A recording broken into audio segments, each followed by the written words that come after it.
detective. Thrill me. Welcome back to the Thrill Me podcast. Thanks for tuning in. And then there were two. Unfortunately, Jared and Gibbo are away, but myself and Matty K will cover tonight's film, The Exorcist. Sorry about that, guys. You're stuck with me. No, this will be an interesting discussion, and it'll also be quite interesting, I think, when we get those guys back to see what their thoughts are. Yeah, absolutely. But before we get to that, what have we been watching recently, Matt? Oh, I've got a little list. My wife went away to the coast, so I got to catch up on some stuff that I hadn't seen. Stag, mate. Yeah, it was ridiculous. A lot of NBA finals mixed in there, but I watched after hearing Gibbo talk about Will Forte the other day. I got this TV show called Last Man on Earth. Oh, yeah. Have you heard of it? Yes, I have. Yes. Yeah, hilarious. Yeah. So it's basically if George Costanza was left to do whatever he wanted in a town. It's pretty good. I watched that whole thing in a day. I loved it. Yeah. How many seasons are we talking? I only watched one. Okay, so I don't know if there is more, but it's it was just. I think there might be some more. I'm going to get my hands on it because I loved it. It's also got the one of the women from Flight of the Conchords. Oh yeah, and she's like a barrel of laughs as well. I watched a DVD that one of my mates gave me called Journey to the 100-Man Fight, the Judd Reed story. What? Have you? So this is basically. Is this kind of like a blood sport type of thing? Well, this is real life. So this guy's a martial artist, a Kyokushin karate guy based in Melbourne, and he pretty much got to a point in his karate where he went and trained under the head of the Kyokushin karate in Japan, and went through. He was the first white guy to graduate this course. Wow. And if you some of the stuff in there, it's like phenomenal, the extremes that he goes to. But essentially, it's his journey to doing a 100-man battle. He fights 100 black belts for a minute and a half each. Wow. I saw a real life one of these. I saw a Canberra guy do this with 50 people, and probably at around about the 15, 20 point, he was getting tired. 40 point, it was just him getting punched and slapped around. It's a human endurance thing. This guy, they were talking about how he got to the 60-man point. And he got tired. And then he got tired, yeah. So 60 men, are we talking about just holding them at bay for a minute and a half, or are we talking about knocking them out? Knocking them down, putting them in a position where they're vulnerable, and then obviously not finishing them off. But if you knock the guy down and then had an opening for a finishing shot, then that guy was out, and then the next guy. Oh, okay. And interesting. A couple of breaks in there, but really, it's 3 hours worth of him going at essentially really high level black belts. So he was a mess at the end of it. It was ridiculous. Was this a documentary? Doco, yeah. Oh, yeah. Man, I've got to check this out. It's brutal. Yeah, I'll hook you up with that one. It's just, that's outrageous. Yeah. And just some of the training and some of the things that he does, it's just a part of his training is just him getting punched. He's just sitting there getting kicked in the legs.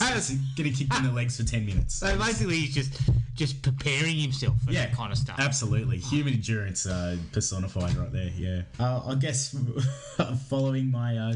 Watching 100 blokes punching. Well, yeah, and then I went down that rabbit hole of I watched Ghoulies, I might as well watch Critters. How was Critters? I think Critters is better than Ghoulies. It's better than Ghoulies. It's still not very good. Nothing's coming out of the toilet, if I remember correctly. No, actually, a critter goes in the toilet. So, but there's no... It's not really good when the critters come into it. They set it up really well. Yeah. But you can do without pretty much the critters. Because they're ridiculous. My favourite part of it was Billy Zane popped up as the love interest. Oh really? Yeah, a young Billy Zane with a ponytail.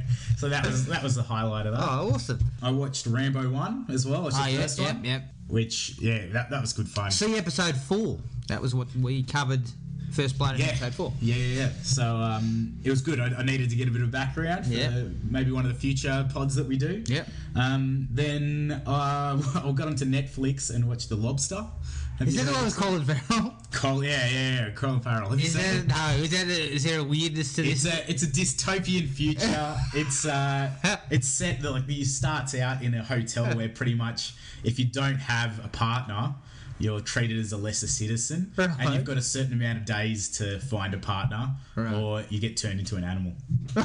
So it's bizarre. So he's hanging out with this dog, which is his brother, and it's bizarre. It is bizarre, but I actually really loved it. The concept is so out there that you have to keep watching. It's very unusual, but really entertaining. Okay. And then the final one on the list, I went to the movies and saw A Quiet Place. Okay. Big raps on this. Yeah, it's good. I thought it was fine. There was moments where it was really quiet in the cinema, and it's sort of like Hush, where that whole concept of sort of turning the genre on its head a little bit, where you're not allowed to use sounds, you're not allowed to use the music because it's just going to ruin the whole aesthetic. The whole point is if you make a noise, you're in trouble. Yeah. The monsters in it were a little bit ridiculous in terms of they just came out of nowhere and they attacked violently and quickly. So I had a few problems, I guess, with how they could hear from miles and miles away certain frequencies, but then when they're in the same room as a person, they can't hear the heartbeat or something like that, and just cause the damage that way. But in general, if you're willing to let that slide, it's a good scare. That was sort of like a 3 out of 5 for me. Oh, okay. Yeah. What about yourself? I watched the Joel McHale show, just the most recent episodes. Yeah, good. Yeah, very good, as per usual. I went to the cinema to see Blockers. Yep.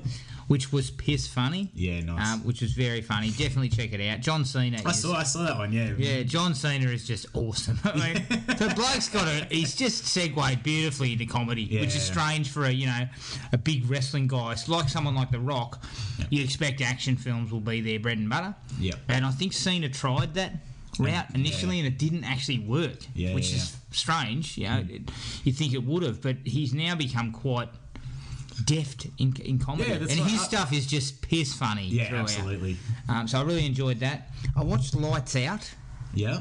Yeah, there's not a lot there. What is it? It was based on a short film that was on YouTube, and basically the short film was simply a girl going to bed. She turns the light out, and when she turns it out in the hallway, you can see like a human. Oh, okay. Yeah. She turns the lights back on, and it's not there. He turns it off, on, off, and whenever the lights go out, whatever it is starts moving towards her. Oh, okay. They take the concept of that, and it's a creepy idea.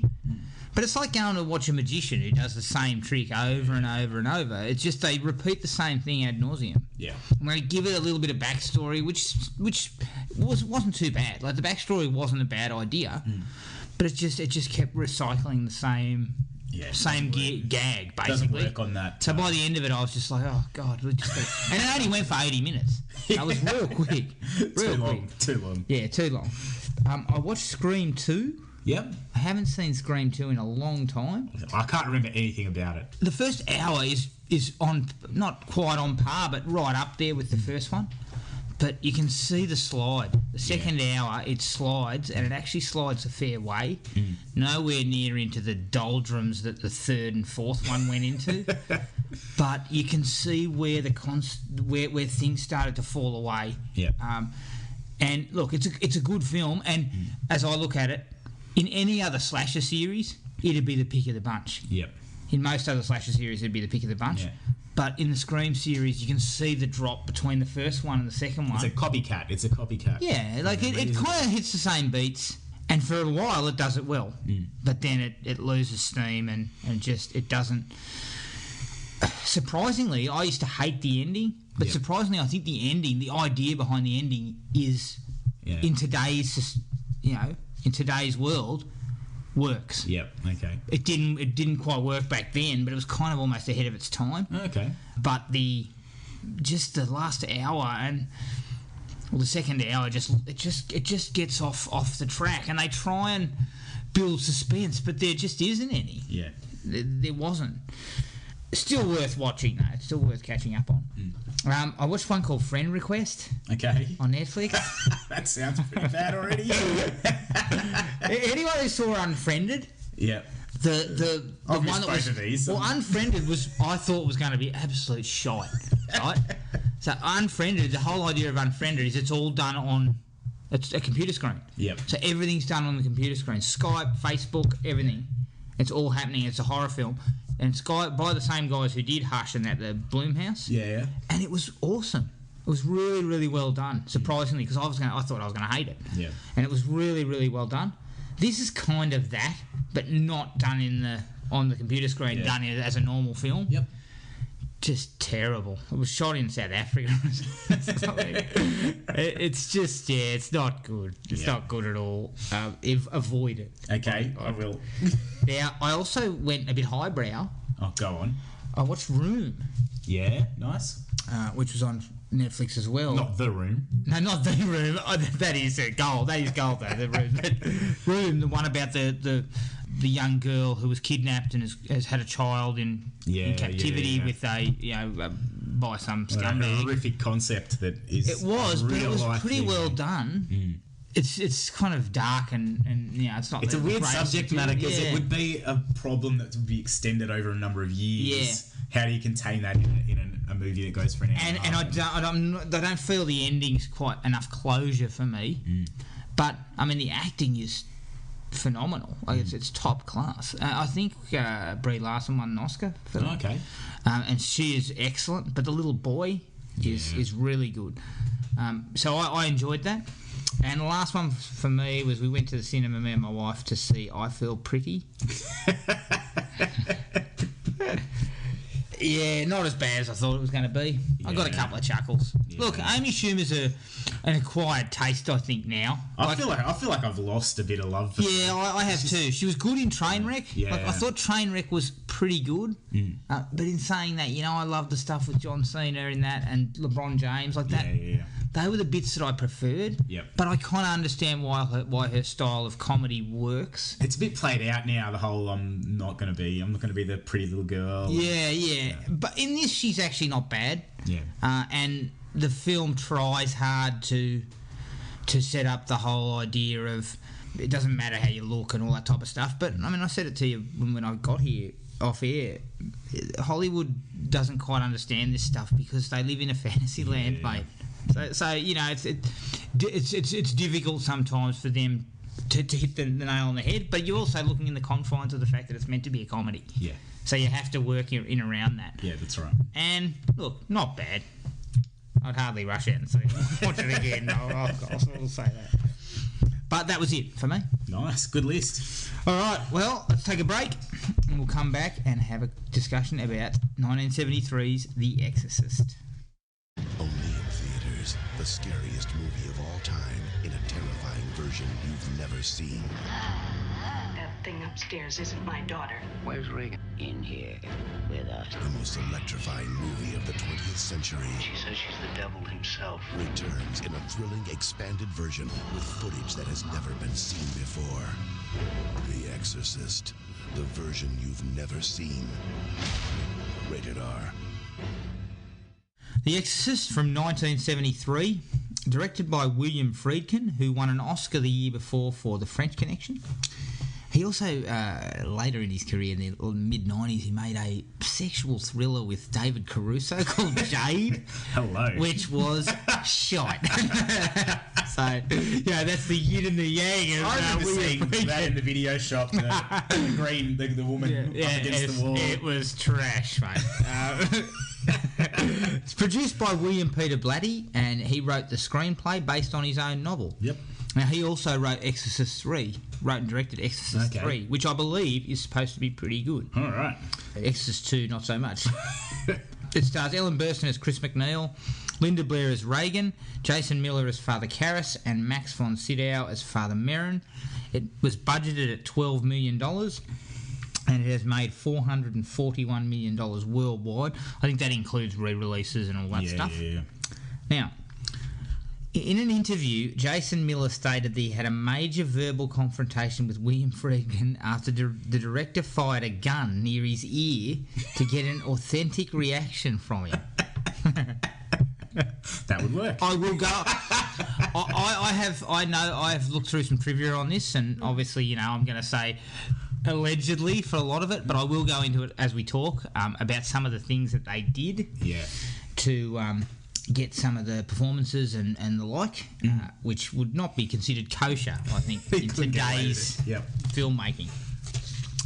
Right, Matt, what's your take on The Exorcist? General thoughts, mate. I absolutely love this movie. I remember watching it when I was young, then watching it when I was sort of a little bit older, and then coming back to it again, still loving it. It's just the whole movie, it builds really, really effectively from that whole idea of non-belief to belief, and then it has just contrast throughout the whole thing. Each scene is almost like a good scene, bad scene throughout the whole movie, and I don't really have many faults for it. So for me, it's a 4.5 easily. 4.5. Hi. I am right there with you. In fact, I'm 5 out of 5. Whoa. I think this is probably the most unnerving film I've seen, and not in the sense of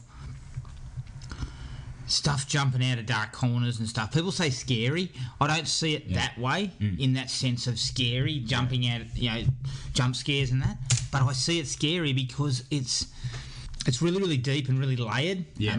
The whole idea of religion and losing your faith and science versus religion. There's all these things in it. But on top of that, there are so many really odd sequences and odd just shots that add up to being this incredible kind of... makes you just... you're not sure where they're going to go, almost. Yeah.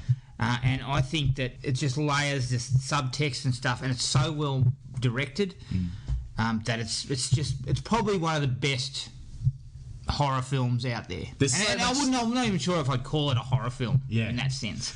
It's got a lot of drama to it. Yeah. There's so much strength in the dialogue between the characters, and even just moments of doubt within themselves. Yeah. And it like I said, it crescendos right at the end. Just diving into the likes now, you know, it builds this unnerving atmosphere, and there's a sense, almost like a sense of dread, that you just know something bad is happening, but yet it's all these little tiny shots and little moments that add that extra layer. Like something as simple as when he's in the in Iran, or sorry, is it Iran? Iraq. He's in Iraq and he's doing the dig, and he comes across the blacksmiths hammering the thing, and the guy looks up and he's got one eye normal and one eye that's kind of milky. Yeah. And it's just that sort of stuff. I'm like, it's a really jarring kind of shot. Yeah. And then you have the two dogs fighting about 2 minutes later, and it just kind of keeps you on edge. It sets you up. It sets it up for, we're about to have a battle. You've got that background scene. It's like sort of red and dark. Yeah. And these dogs fighting. You've got the music in the background. You're just like, oh man, we're in for a ride. It's And there's they're kind of always sort of throwing these things randomly in. Even when we go back to civilization, you know, rather than being out in the desert, we're back in the city. They do things like that demon face just appears. Yeah, that's right. It pops up. I saw it at least three times. Yeah. I don't know if there was any more. Every time it comes at a point. Only once does it come at a point where you sort of expect it, which is during the exorcism. But the other two are just sort of random, out of nowhere. Yeah. This face just appears, and you're kind of like, "What was that?" And the lights go on and it's gone. Yeah, it's kind of. It's really. It just keeps you off balance. Like you never sort of settled to this. Oh yeah, it's going to play out a certain way, and it's going to be about this. It's all about the exorcism, because it wasn't. The movie's not really relying upon the exorcism. That's probably a small part of it, even though it's the most iconic part. But it's the whole building of that disbelief into slowly we get to a point where, man, this is the only option that we have. The exorcism's the only. Science has completely failed us, and we need to do something different. Yeah, and there's the doctors keep going back to mental health and other. She cracks it when he's like, lesion on the brain. she goes off. It's yeah. You know, there's simple things like the weird sounds in the attic. Yeah. And the fact that the guy puts the rat traps up there but nothing's in them. And you know, there's that dream sequence of Father Karras, you know, where his mother's in the subway. Yeah. And he's sort of screaming out, he's in the middle of the road, and then she walks down the subway steps, and it's kind of like, what's going on? Where did this come from? But it's all about, I left my mother alone. I left her to die. Yeah, he's got his own demons that he's battling throughout the whole movie. Yeah, and he's the central figure. He's the, you know, Reagan and her mum, not necessarily side characters, but Father Karras' situation is the central part of it. Definitely, I think it jumps between them and then it culminates at the end to where you've got, I guess, all of these events occurring and just intertwining their lives. And the whole idea that he's got a crisis of faith and he doesn't believe. Well, they already, it starts off, she sort of knows who he is because she's doing the movie on the set at the university campus where he's working. Yeah. So they've sort of crossed paths, but not really. And it's sort of like fate that he's the priest that sort of is losing his faith, but this is sort of... This is kind of pulling him back, yeah. This display of evil is sort of helping him get his resolve back for regaining his faith. Yeah. And yeah, I mean, again, it's just simple things like the "help me" written on her stomach, and wasn't that creepy? Yeah, I know. There's so many of those. Just like all of the little creepy bits that pop up, and even the iconic shot of him getting out, Father Merrin getting out of the cab and standing there in the street looking up at the house, you know, and there's all the fog. Yep. I mean, they're just these little... The touches everywhere.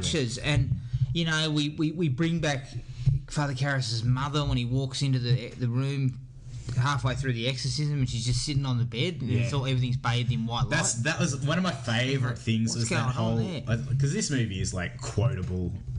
but there's that conversation between the old priest and the young priest, and he's sort of like saying they'll use lies to deceive you, they'll intersperse, but they'll also they'll have the truth to attack us. Yeah. So it's sort of like that whole thing of the mother is his weak point, and she's sort of the demon is like attacking that. Yeah, I love that. I thought it was such a.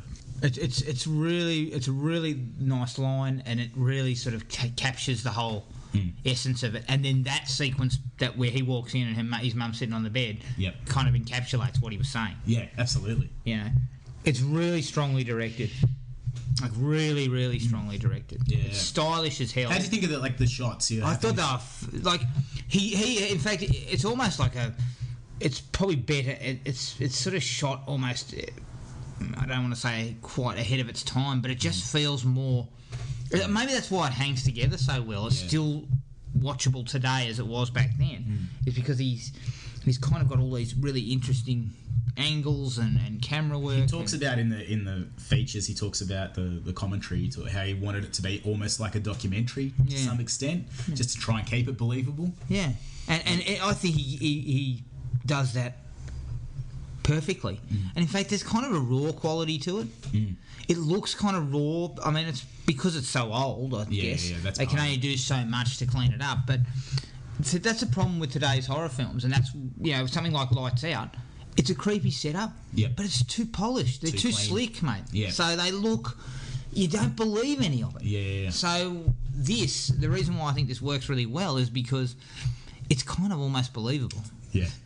And it's helped by the fact that exorcisms have been mentioned in history. Yeah. You know, that they've done these things and it's actually happened. It's supposedly happened. And they do a really good job of cancelling out all the scientific options. So we're going to start with this Ritalin, and it's that the conversations that the mum's having with the doctors, where the doctor doesn't quite understand what he's dealing with until he goes to the house.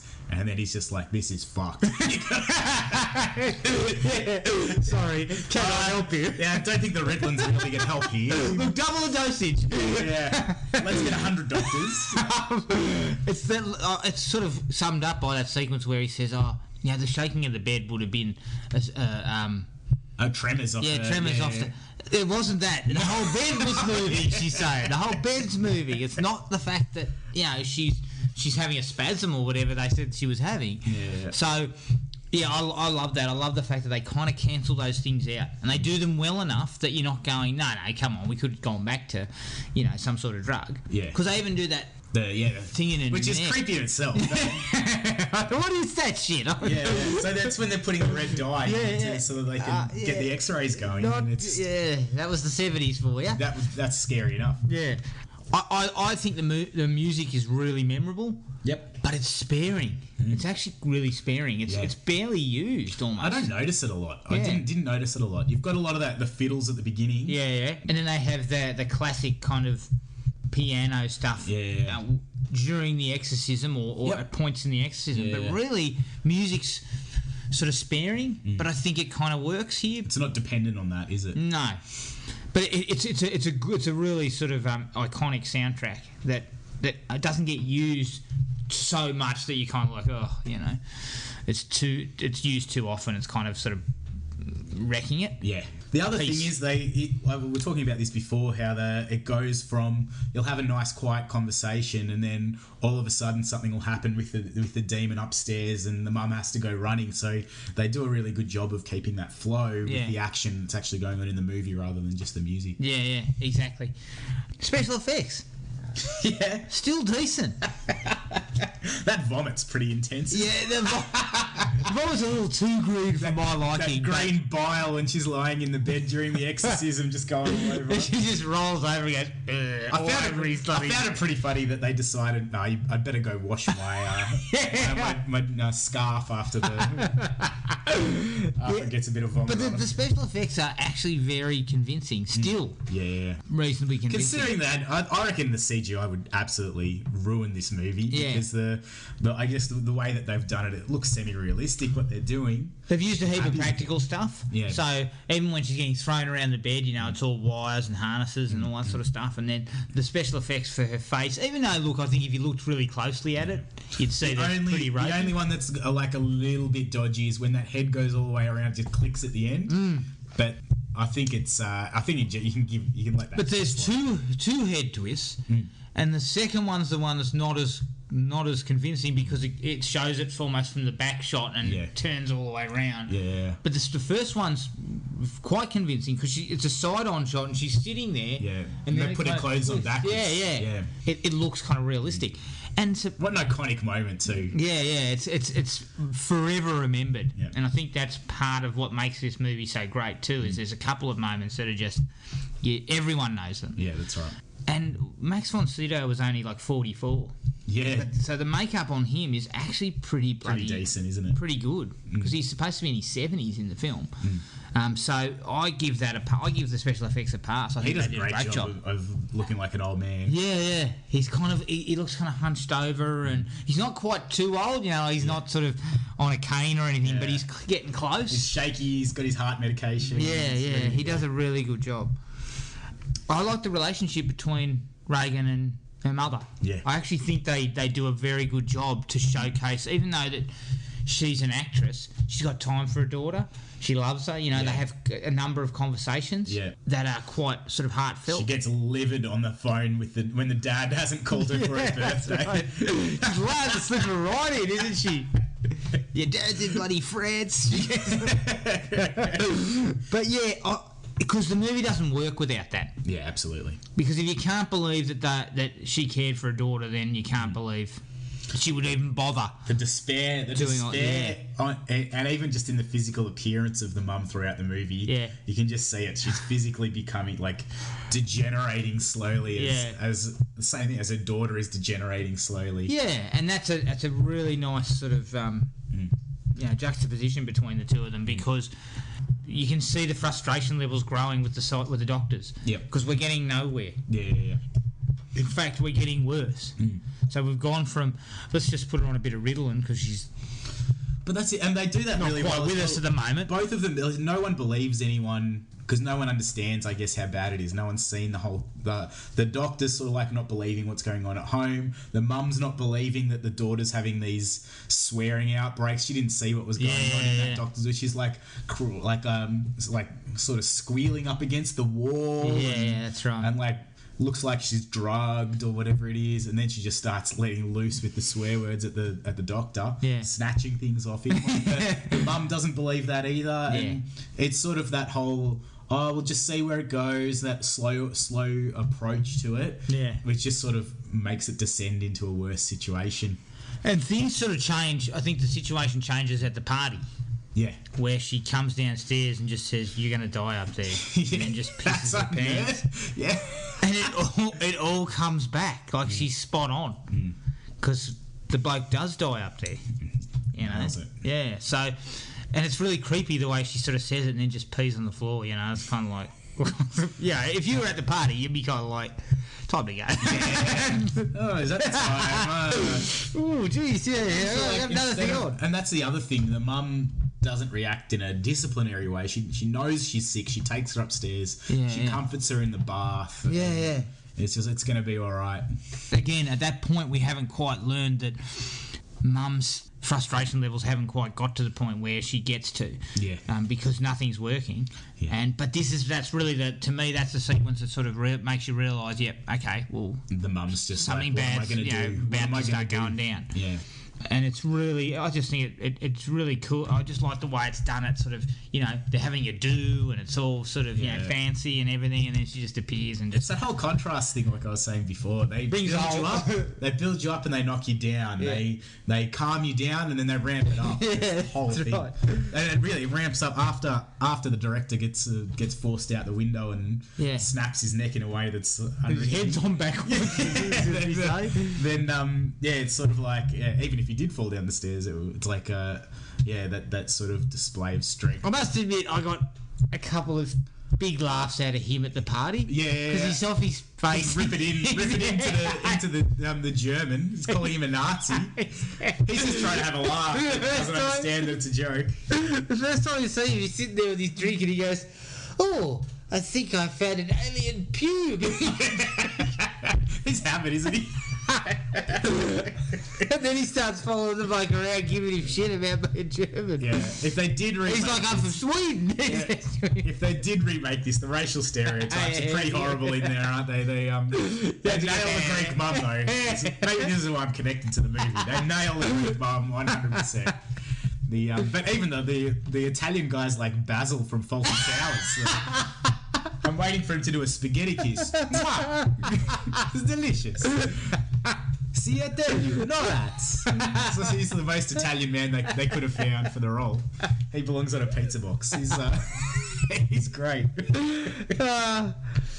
Look, as I said before, I think Father Karras' situation, the fact that he's having this crisis of faith, and his mother, and he keeps sort of questioning himself about, my mother, I came back and she's just sleeping there, she's sleeping in the lounge room and that, and she's just leaving the radio on all night and all that sort of stuff, and then if she dies... Yeah.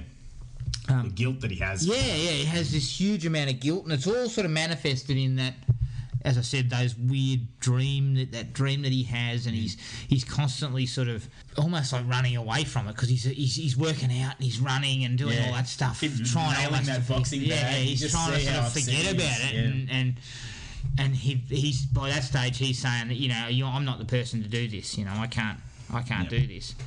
But then he kind of comes to the party when he has to. The thing is, and he's the perfect person to do it because he's sort of... It's weird, like he's sort of got his foot half in, half out because he's like thinking about his science thing, thinking about the psychological perspective. And then they just throw little things at you like, I put water on her.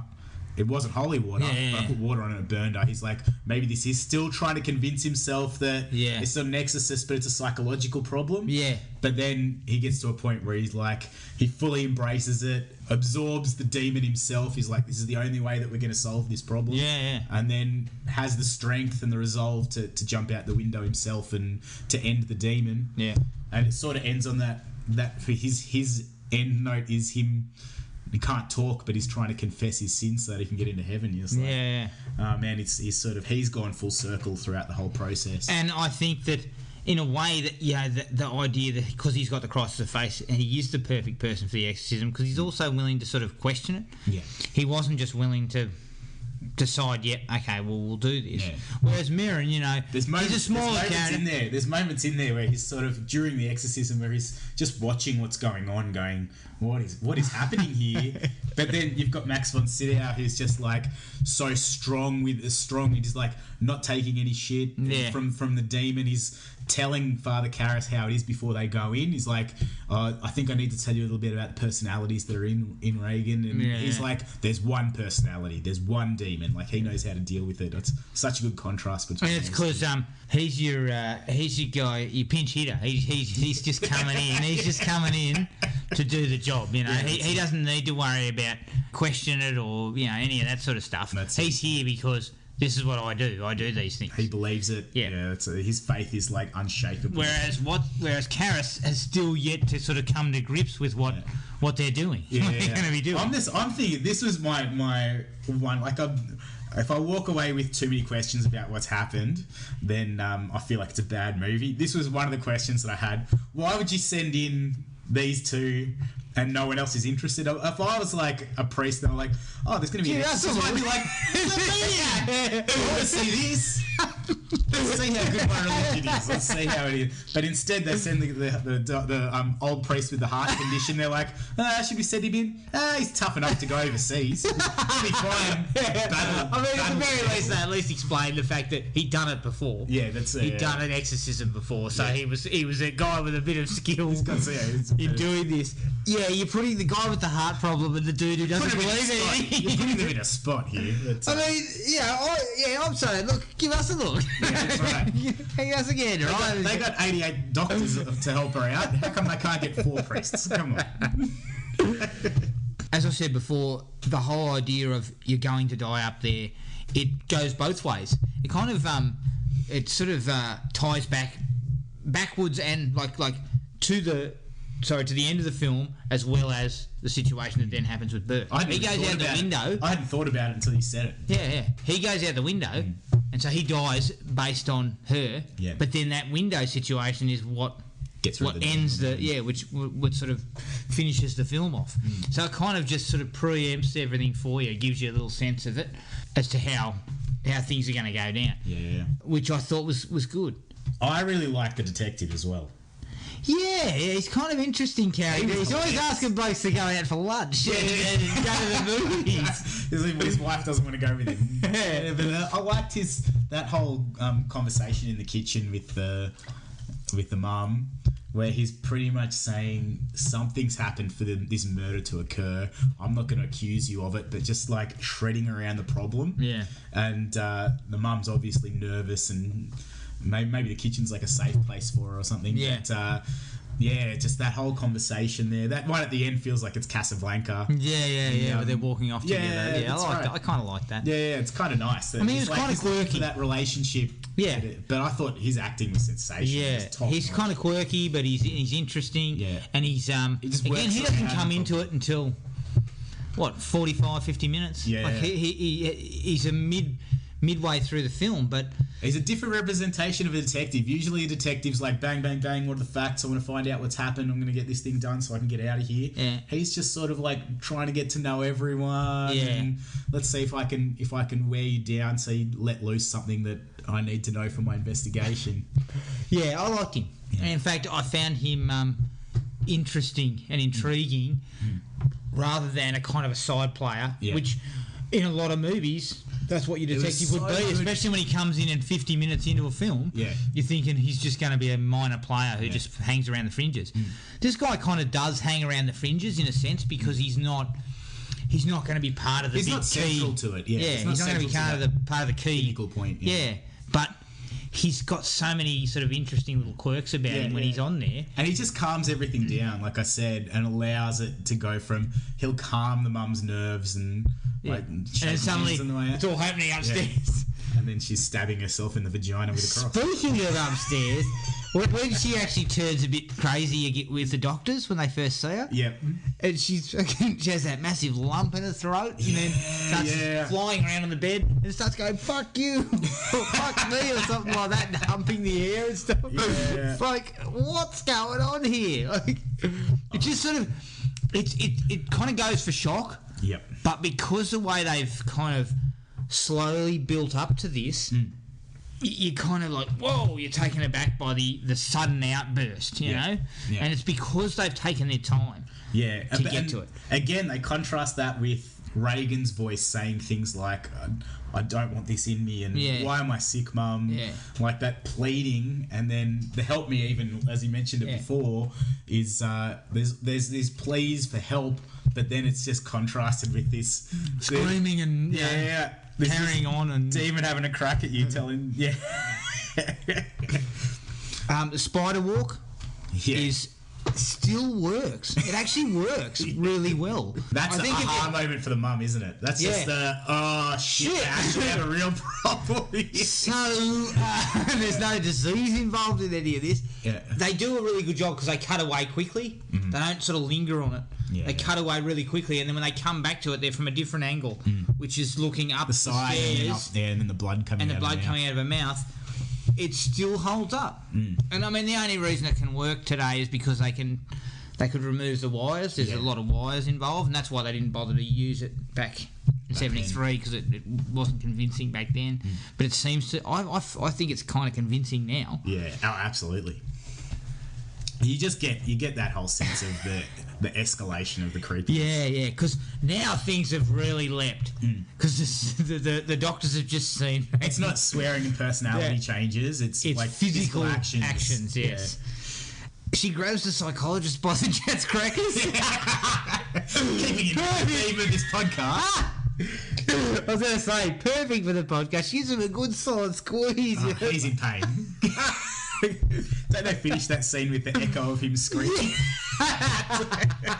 You know it's a good nutcrack when that's happened. Solid squirrel grip. He is just in hell, mate, I can tell you. Yeah. Oh, yeah. The masturbating with the crucifix. Yeah. And the head twist. So I didn't even realise it was masturbation until I saw the thing. It was just because they put like a stabbing sound in there. Yeah. Presence of the blood. And look, they don't kind of linger on it. Yeah. Like, and I believe the book is worse because it explains a bit more graphic. I mean, they're the extra kind of scenes that have become iconic. The head twist and that. Grabbing Mum by the head and shoving her face in it and saying "lick it." That's still shocking. Even today, it's still pretty shocking. It's almost gratuitous. But you're dealing with the devil, so.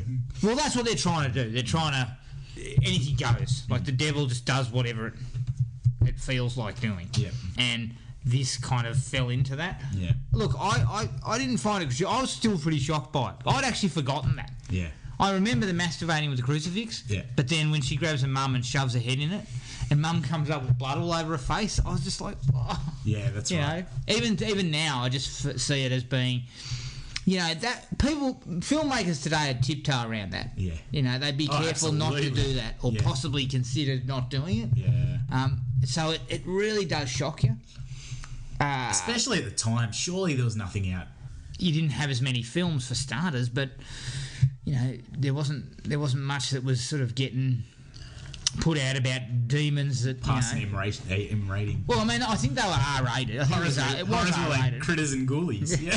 I think it was R-rated, but I think that maybe because it was a kind of somewhat of a prestige type horror film, because it was more than just a horror film. Yeah. And it was about something. It was about religion and science and all that type of stuff we talked about. Maybe that's why you got away with a bit of that. Yeah. But yeah, it's still pretty shocking for me. But it works. It works really well. The scene where Karis first speaks to her. Yep. That's great. That's gold. Yeah. Absolutely awesome. And that voice is just. Yeah. So I did in my research, the voice, it was a voice actress who did it. Yeah. And in order to prepare for the voice that she gave the devil, she chain smoked, she ate raw eggs and drank whiskey. That was her diet in preparation for the voice work. I mean, it works a treat. It's really, really creepy. Gravelly. And, and she sort of...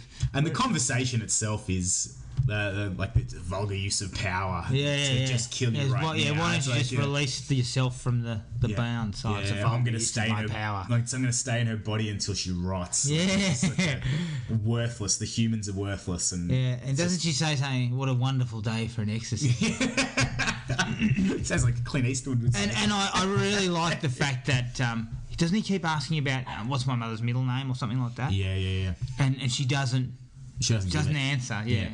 She says something about she goes into mother's voice too at one point. Yeah. So going, why'd you leave me? That freaks him out. Yeah. It freaks him out. Why'd you leave me? And then she acts in his face. Right then. I'm sure there will be a lot of priests that are like, all right, I'm out. Yeah, I'd be like, yeah, look. I'm going to go back to my cushy job at the university. I got a sermon to do. So that I can't be here for this. Where are the rice biscuits? I need some purification. But I said before that they did a few untidy methods to get certain things out of actors and whatever. So obviously the harnesses that were he got pretty badly hurt, I think. Yep. By the harnesses that were pulling her back and forth in the bed. Same with the mother. When she gets hit by Reagan. She flies back into the wall. Yep. She was pulled too hard. The director told them, we'll go on 3, and then they went on 1. Oh, really? So she was sort of all relaxed and supposedly did it back. The director did fire a gun next to the bloke's head. And allegedly, when the bloke got pissed off, the director said, "Oh, don't worry, Jack Nicholson's waiting in the wings." Because he said, "You could have shot me." Yeah. "Oh, don't worry, Nicholson's waiting in the wings." Yeah, don't worry about it. And then that room that they were in, the bedroom, was actually 20 degrees. Yeah. That was a meat. So they basically turned it into a meat fridge. Meat fridge, yeah. Yeah. And so, you know... It was shot in a meat locker that they made a bedroom. So you could see their breath. Yeah. And, Watsy was wearing like a nightgown. Yeah, she was sitting on an electric blanket, I read, and then... But she still almost got hypothermia because it was so cold in there. And then my favourite of his performance, the director's performances, was... You had the guy at the end, the priest at the end, who's sort of, got Father Karras. Yeah. He wasn't really an actor. Okay. I think he was actually a priest, and they liked him and they wanted him in there. And he was doing that sequence, and he's crying and everything. And initially he didn't get it the way they really wanted it. So the director comes into the shot, goes slaps him, and then just walks out of shot and goes action. and he's basically seething, he's super angry. But it works for what they got, what they wanted. Yeah, fair enough. So, there was a lot of very... I mean, you wouldn't get away with it now, but I think it helps. Yeah. In a way, he was probably put in a position where you didn't have to do it, but it needed to get genuine performances from people because of the subject matter. Yeah, that's right. And so maybe it took a few uncomfortable and perhaps not ethical ways of doing it to get it to happen. Well, whatever he did, keep doing it because that was awesome. It worked. I mean, it made me. I doubt he was doing it on the set of Jade in '95 with Dave Caruso. So 20 years had gone past my head. Lost the energy to keep going with that. Well, he realised he couldn't. No matter how much slapping he did, he wasn't getting anything out of Caruso. Yeah. Your mother sucks cocks in hell. Is that not one of the greatest? There's some good rips in there. He's taken it back by that one. Yeah.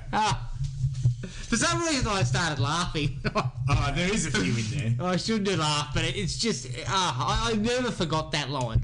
In the number of times I've seen it. There's even a little bit of charm to the demon when it's having those conversations and it's not trying to rip Regan apart and not trying to kill people and not squealing like a pig. Then there's actually a bit of charm behind the demon, which sort of makes it a character as well. Yeah, and I think that the whole demon thing, it is characterised. Only very slightly. I mean, I guess you couldn't do that much because they're not really in there very often. There's only a handful of sequences at best where it appears. But it's done well enough to give it some personality, a little bit of personality, and differentiate between Reagan and Dick. She does such a good job. Even though the face is all sort of cocked up and looks like a demon, they still do a pretty good job. Yeah, because she occasionally comes back in. So yeah, I think it's pretty impressive. Yeah. Merrin dying.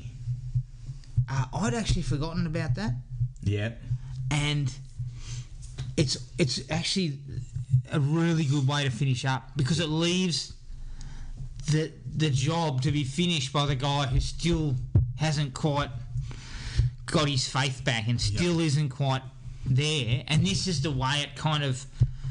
This is where he sort of ends with his... he gets his faith back at the right time and does what needs to be done. As you said, he takes the demon in and then has enough strength. I like that shift in his face. It goes, he's turning demonic himself, and then it's for about 2 seconds he changes back to his normal face. He's like, no! And then jumps out the window. He's like, he takes responsibility for ending this thing. And I'd forgotten that Merrin had actually died, and it comes full circle for him, because it puts him in a position that he can't possibly... He can't just walk away from this now. He has no choice. Yeah, it's left to him now. Yeah. And we're too far through the exorcism too. We're near the end. You feel like they've got things under control. That again, it's that shift. You feel like they've done the power of Christ will compel you, and then the demons sedate, and they're like, we're going to start this again. Yeah. And then they get separated. Yeah. One of them leaves the room, and then the other one's left to deal with the demon. And the demon's like, all right, I've got them apart now. Yeah.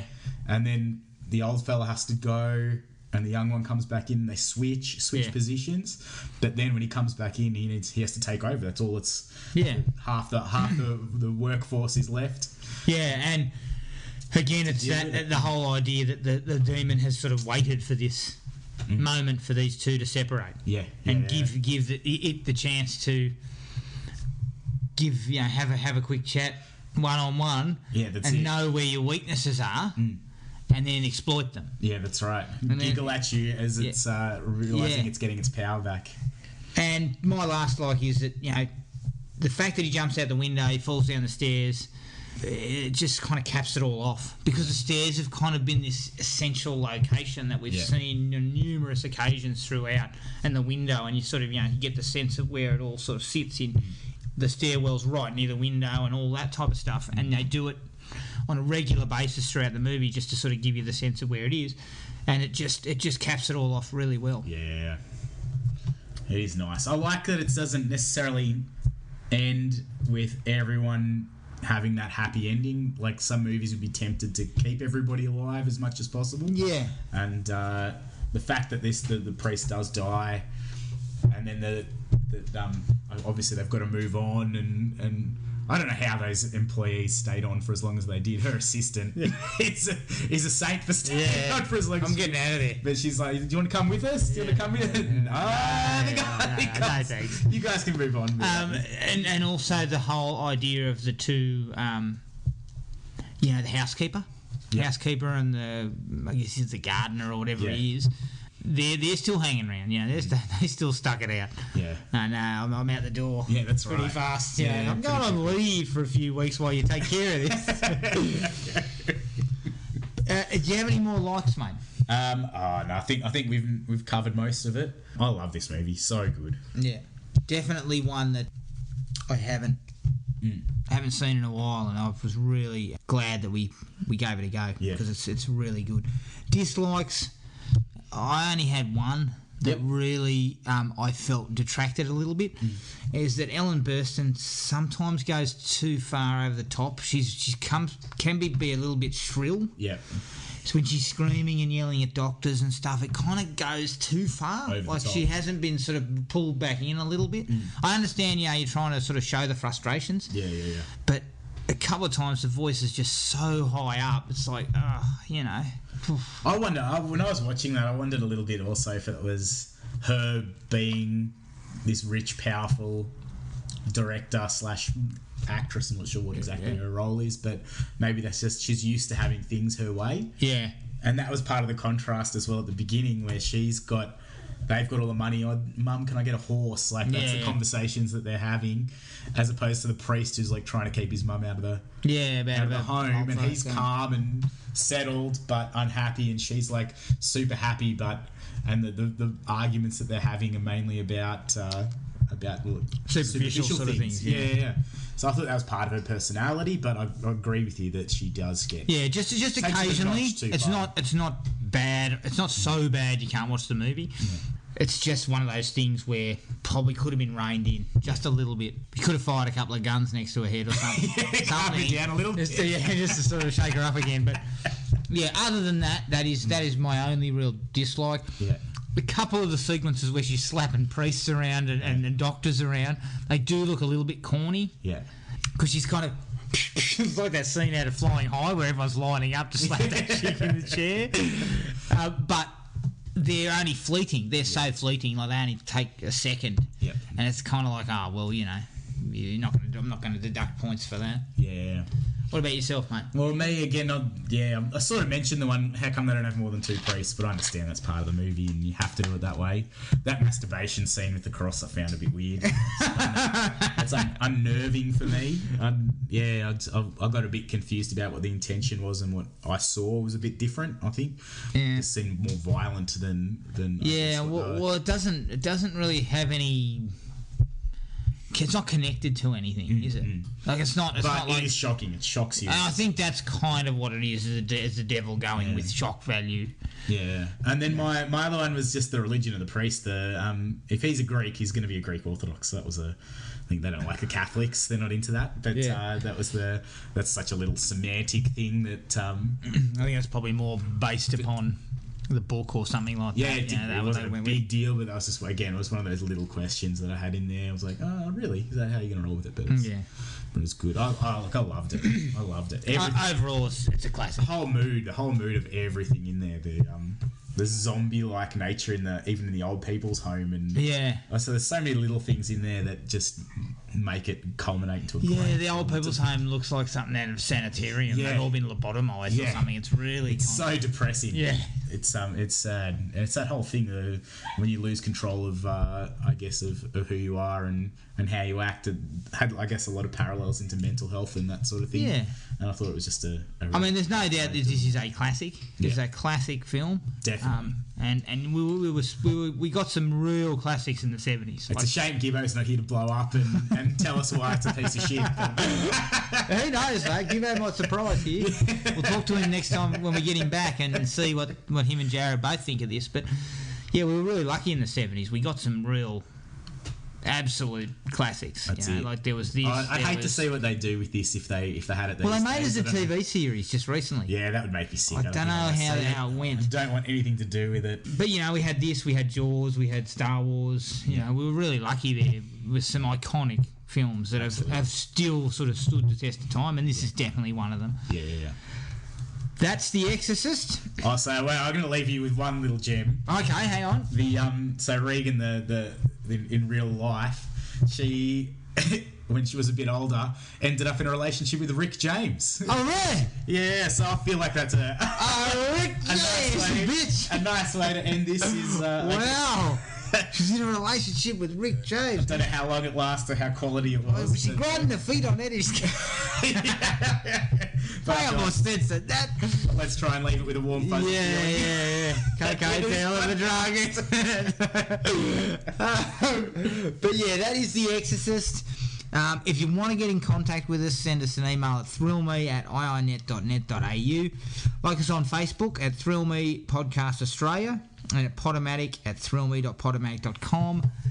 Make sure you rate and review us on iTunes or at Podomatic, just so we can spread the word. Our next episode, Rambo, First Blood Part 2. So it's back into Stallone Town. Looking forward to that. But until then, take it easy, and we'll catch everyone later. Cheers. Find the podcast at Podomatic or on iTunes. Don't forget to rate and review. Like us on Facebook at Thrill Me Podcast Australia, or contact us at thrillme, all one word, all lowercase, at iinet.net.au.